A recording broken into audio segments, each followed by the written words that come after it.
प्रकारच्या राजकीय प्रचार सीरीजच्या निर्मितीसाठी एकमेव नाव Ratnakar Ausekar. Contact 9890398788. Online recording series देणारं महाराष्ट्रातलं एकमेव नाव रत्नाकर औसेकर. 51 आवाजांचा बादशाह रत्नाकर औसेकर. कॉन्टॅक्ट 9890398788. नमस्कार मित्रांनो, रत्नाकर औसेकर युट्यूब चॅनल मध्ये मी आपल्या सर्वांचं स्वागत करतो. आणि मित्रांनो, गेल्या 2 ते 4 दिवसापासून सर्व सोशल मीडियावर ट्रोल होत आहे एक नाव, आणि ते नाव म्हणजे हरिभक्त परायण निवृत्ती महाराज देशमुख इंदोरीकर. आता इंदोरीकर विचारतात महाराष्ट्रातल्या जनतेला की पैसा माझा, पोरगी मुलगी माझी, खर्च करणार मी, तुझ्या बाचं काय चाललंय?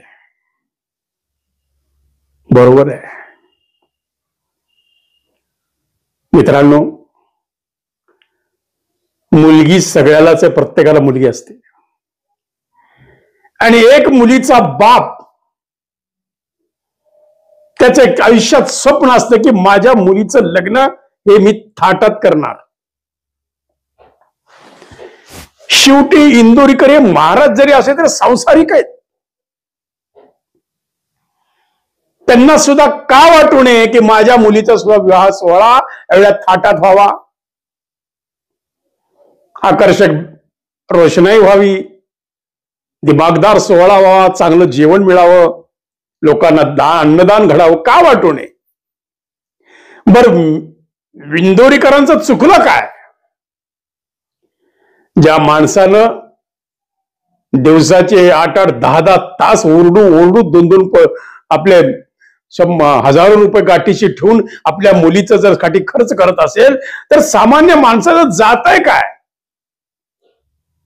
तर काय झालेलं आहे की इंदोरीकर महाराजावर जळणारे काही हरिभक्त परायण संप्रदायामधलेच काही लोक आहेत. मित्रांनो, अनेक महाराजांना मी जवळून पाहिलेलं आहे. हा महाराज म्हणतो की जर तो महाराज येणार असेल तर मी तुमच्या भागवत सप्त्याला येणार नाही, त्याचं नाव कट करा, तर माझं नाव घ्या. आपण म्हणतो ना, आपल्या मित्रातच असतं, पाहुण्या रावळ्यातच असतं. मित्रांनो, या वारकरी संप्रदायात सुद्धा, हरिभक्त परायणच्या संप्रदायात सुद्धा गटबाजी आहे, त्याच्यात सुद्धा पक्ष आहेत, त्याच्यात सुद्धा टोळे आहेत. तशा या वारकऱ्यांच्या काही टोळ्या आहेत की ज्या इंदोरीकरावर जळतात. आणि इंदोरीकरांची कमाई आणि गौतमी पाटलाची कमाई याची तुलना एकदा मागे झाली होती. एके दिवशी तर इंदोरीकर महाराजांनी सांगितले की गौतमी पाटलाच्या 3 डान्सला तुम्ही 3 लाख रुपये देता, पण आम्ही 3-4 तास घसा ओरडू आम्हाला मागावं लागतं.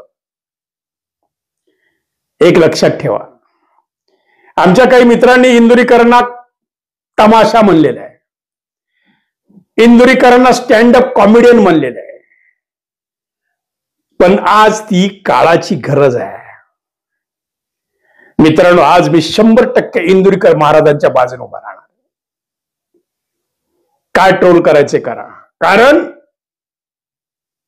आज या धकाधकीच्या जीवनामध्ये, या मोबाईलच्या जीवनामध्ये अत्यंत तणावाखाली माणूस जगतोय. एकीकडे आत्महत्या होतोय, शेतकरी परेशान आहे, निसर्ग अवकृपा करतेय, आणि त्याच्यातून जर एक अर्धा तास त्यांना तुम्हाला जर मनोरंजन होत असेल, शेतकऱ्यांना वारकरी संप्रदायाच्या माध्यमातून अभंगाच्या श्लोकातून प्रबोधन होत असेल, मग ते प्रबोधन घरात कसं वागायचं, सुनेने कसं वागायचं, सासूने कसं वागायचं, सासऱ्याने कसं वागायचं, दिराने कसं वागायचं, आणि सुनबाईनी कसं वागायचं, रोखठोक आपली मतं मांडणारे म्हणजे इंदोरीकर महाराज देशमुख आहे. म्हणून इंदुरीकर महाराजांच्या वतीनं मी म्हणतो की अरे मुलगी माझी पैसा माझा तुझ्या बाचं काय जातंय हे मी टायटल घेतलंय आणि का नसावं. ठीक आहे, ते स्टँडअप कॉमेडियन आहे, इंदुरीकर महाराज तमाशा आहे, मग लोक लाखोची गर्दी का करतात. आज महाराष्ट्रातल्या सर्वात जास्त गर्दी जमणारा एकच महाराज, त्याचं नाव निवृत्ती महाराज देशमुख इंदुरीकर आहे मित्रांनो. आणि त्या इंदुरीकरवर फक्त जलसी वृत्ती, त्याच्या मुलीच्या ड्रेसवरून पेहराव्यावरून तुम्ही त्यांना ट्रोल करायला लागला. म्हणून मला वाटलं की पैसा इंदुरीकरांचा, मुलगी इंदुरीकरांची खर्च करणार ते, आपल्या बाचं काय जाते, तुम्हाला काय लागले ट्रोल करायला. म्हणजे फक्त मोठ्या लोकांनीच 1800 कोटीची जमीन 300 कोटीत घेणाऱ्यांनीच थाटामाटात लग्न करावे का. सरकारच्या तिजोरीवर डल्ला मारणाऱ्या भ्रष्टाचारानेच लग्न मोठे करावे का. गुत्तेदारीच्या नावावर सरकारची तिजोरी रिकामे करणाऱ्या गुत्तेदारांनीच लग्न मोठी करावे का. शिक्षण संस्थेच्या माध्यमातून एकेका शिक्षकाकडून 60-70 लाख घेणाऱ्यांनीच, संस्था चालकांनीच लग्न मोठी करावी का. का गरिबांनी, म्हणजे एक कीर्तनकार लग्न का नाही करू शकत. करायलाच पाहिजे. आता मी तर असं म्हणतोय की इंदुरीकर महाराजजी, आता तुम्ही साखरपुडा जेवढा जोरात केला त्यापेक्षा 4 पटीनं मोठा विवाह करा. जळू द्या हे लोक, खपू द्या हे लोक. लोक बोलणारे आहेत, बोलणाऱ्याचं तोड धरता येत नाही. आणि असा कोणताही तुम्ही निर्णय घेऊ नका की तुम्ही, मी असं ऐकलंय की वाचले की आता इंदुरीकर महाराज कीर्तन सोडणार. कशामुळे सोडायचं. जर इंदुरीकर महाराज एक सामान्य शेतकरी असले असते, मुलीचं लग्न करा म्हणून त्याला पश्चाताप झाला असता. आज अनेक शेतकऱ्यांनी मुलीचं लग्न जमत नाही, मुलीचं लग्नाला खर्चायला पैसा नाही म्हणून काही आत्महत्या सुद्धा झालेल्या आहेत. मग जनतेची काय इच्छा आहे.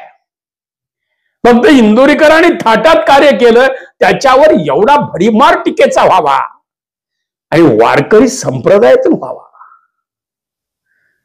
हे कुठेतरी मनाला खटकत आहे.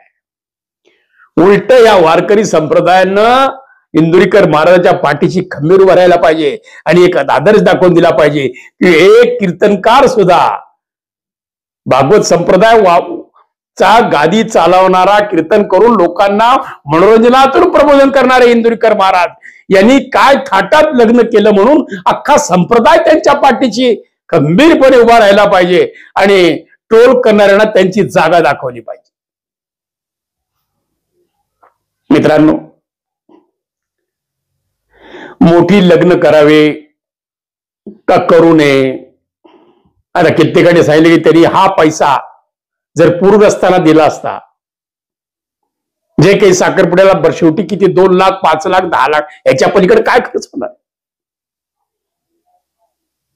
बस अतिवृष्टीच्या लोकांना मदत करायला सरकार आहे, वैयक्तिक लोकही मदत करतायत.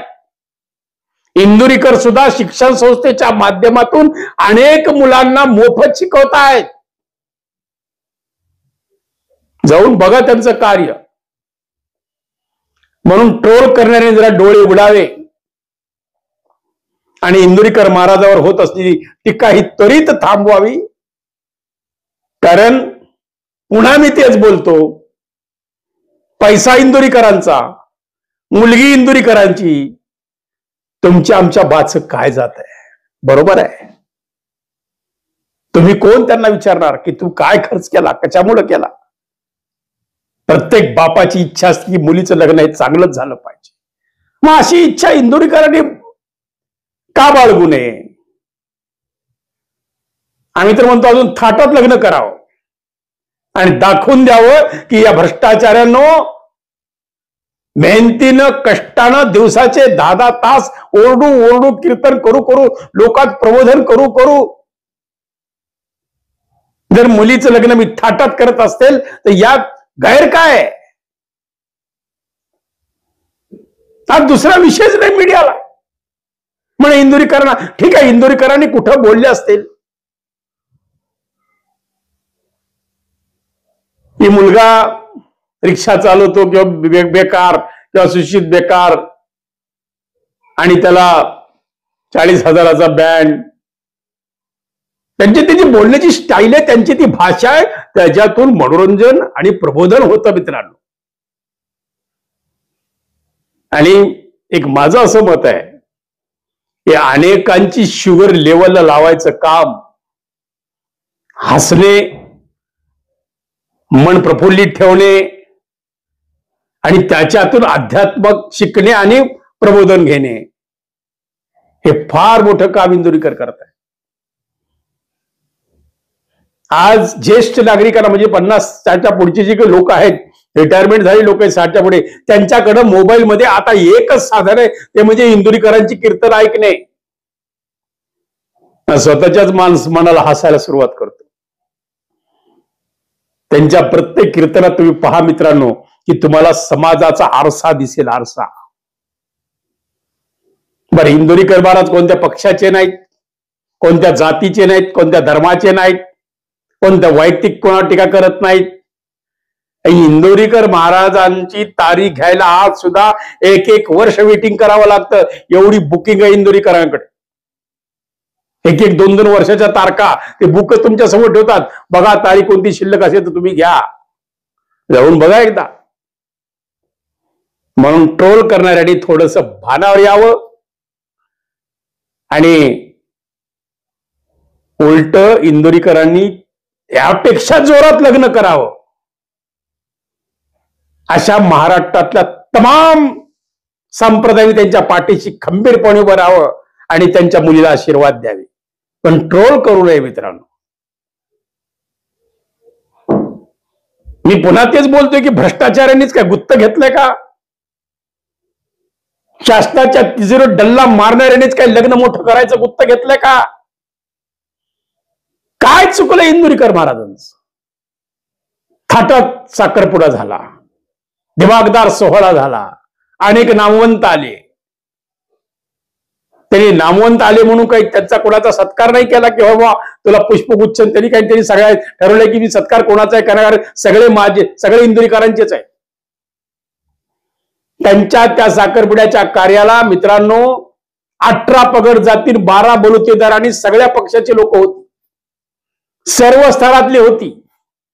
डॉक्टर्स, इंजिनियर्स, शेतकरी, नेतागण, जवळपास ही सगळं क्षेत्रातली लोक मंडळी त्यांच्या या साखरपुड्याला होती. त्यांनी दाखवून दिले की साखरपुडा जर असा असेल तर लग्न कसं असेल, आणि लग्न हे जोरातच झालं पाहिजे. आणि शेवटी आयुष्यात लग्न हे एकदाच होत असतं. तुम्ही कितीही म्हणा, आज प्री वेडिंगचा जमाना आहे.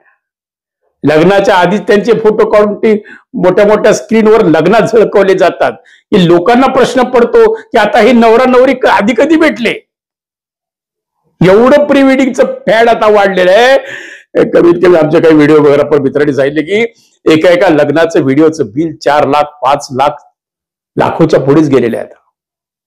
प्री वेडिंगचा रेट 2 लाख 3 लाख आहे, लग्नाच्या शूटिंगचा रेट वेगळाच आहे. आज 10-10, 5-5 कॅमेरे, ट्रॉली, ट्रे, काय ड्रोन, अशा अनेक माध्यमातून त्याचे हा जीवनाचा ठेवा. अहो आता नाही ते शूटिंग करणार, आता नाही प्री वेडिंग करणार, काय मग म्हातारपणी 70व्या वर्षी करणार. बरं, चांगले कपडे, चांगला पेहराव, चांगला सोहळा, चांगलं भोजन, चांगल्या मंत्र अष्टकाम, चांगला बँड, चांगलं संगीत, ही तर आपली संस्कृती आहे. आणि ही संस्कृती जर इंदुरीकरांनी जपली तर मी म्हणतो तुमच्या आमच्या बाचं जातंय काय मित्रांनो. 100% मी इंदुरीकरांच्या पाठीशी उभा आहे. इंदुरीकर महाराज, तुम्ही कोणता असा निर्णय घेऊ नका जेणेकरून आज महाराष्ट्र नक्कीच तुम्हाला घरी बसू देणार नाही. कारण आज महाराष्ट्राला तुमच्या कीर्तनाची गरज आहे. तुम्ही आरसा आहात ह्या जनतेचा, की त्यांना सांगता, दाखवता. तुम्ही कोणाची एकाची बाजू घेऊन कधीच बोलत नाही. अशा इंदुरीकर महाराजाच्या पाठीशी महाराष्ट्रानं खंबीरपणे उभं राहावं का? तुमचं मत काय? जरूर कमेंट्स मध्ये लिहा मित्रांनो. फक्त इंदुरीकरांवर जळून त्यांच्या मुलीचा साखरपुडा थाटात झाला म्हणून तुमच्या मनात जलसे आणू नका. एवढं सांगण्यासाठी केलेला आजचा खटाटोप आहे. बघूया आपलं मत काय. भेटूया पुन्हा उद्या. पाहत राहा रत्नाकर औसेकर युट्यूब चॅनलचा उपक्रम सकाळचा भोंगा. धन्यवाद. सर्व प्रकारच्या राजकीय प्रचार सिरीजच्या निर्मितीसाठी एकमेव नाव Ratnakar Ausekar. Contact 9890398788. Online recording series देणारं महाराष्ट्रातलं एकमेव नाव रत्नाकर औसेकर. 51 आवाजांचा बादशाह रत्नाकर औसेकर. कॉन्टॅक्ट 9890398788. आवाजाचा बादशाह रत्नाकर औसेकर यांच्या YouTube चॅनलला लाईक करा, सबस्क्राईब करा आणि आपापल्या ग्रुपवर शेअर करा. चला आपल्या मोबाईलवर सर्वप्रथम आमचा कार्यक्रम मिळवण्यासाठी सहकार्य करा. Ratnakar Ausekar YouTube channel.